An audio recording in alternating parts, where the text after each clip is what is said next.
Deixa eu te contar a história de um atendimento que eu fiz. Uma vez, um cliente veio se consultar por insistência da namorada.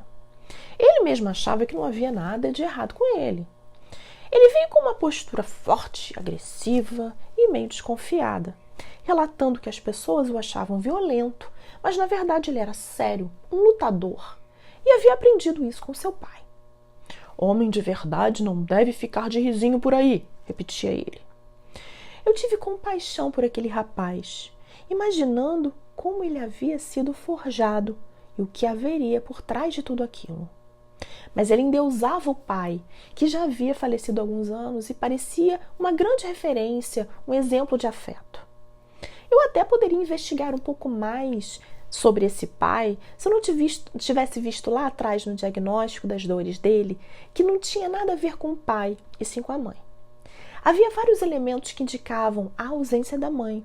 E eu até estranhei quando ele disse que estava cuidando da mãe, que estava com uma crise, sei lá, de hipertensão, algo assim. Eu achei estranho.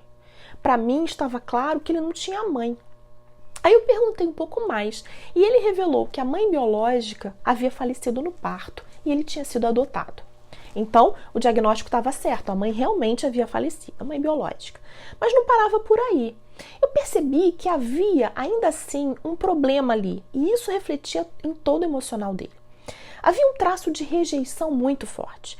Aí eu insisti um pouco mais, com mais cuidado, e ele foi revelando que ele nunca se sentiu amado pela mãe, que o abandonava para cuidar da sua prima, de quem ele sempre teve ciúmes. Essa prima seria a filha que a mãe dele não teve. E essa mãe chegou a admitir no momento de briga lá deles, de conflito, que ela não queria adotar um menino e sim uma menina. Forte, né? Eu confesso que isso me chocou e me fez compreender o porquê daquela postura forte, que na verdade escondia um coração em frangalhos. Entretanto, esse homem era realmente muito forte. Não era só da boca para fora, ele tinha uma linda história de superação. Ele teve sucesso na carreira, ele era uma referência, ele tinha vários admiradores, mas ele não conseguia parar no relacionamento. Claro, né? O emocional dele era um grande ponto de fragilidade decorrente de uma grande dor. A perda da mãe biológica, que foi reforçada por uma outra mãe que não soube demonstrar seu amor. Não bastava uma ausência, ele ainda passou por outra. Muito forte isso. Mas somente um homem igualmente forte poderia sobreviver a tanta dor e, mais ainda, tornar-se uma pessoa de sucesso. Bom, a história é bem longa e eu estou resumindo aqui para você. E todo esse diagnóstico foi feito numa única consulta. Mas por que eu estou te contando essa história? Porque hoje você certamente atenderia um cliente como esse, ouvindo o que ele tem a dizer, mas fazendo várias perguntas, algumas pertinentes, outras nem tanto, até entender o cerne do problema. Você perguntaria, por exemplo, qual é a sua história, ou como era a sua relação familiar, mas provavelmente ele demoraria a se abrir com um total desconhecido.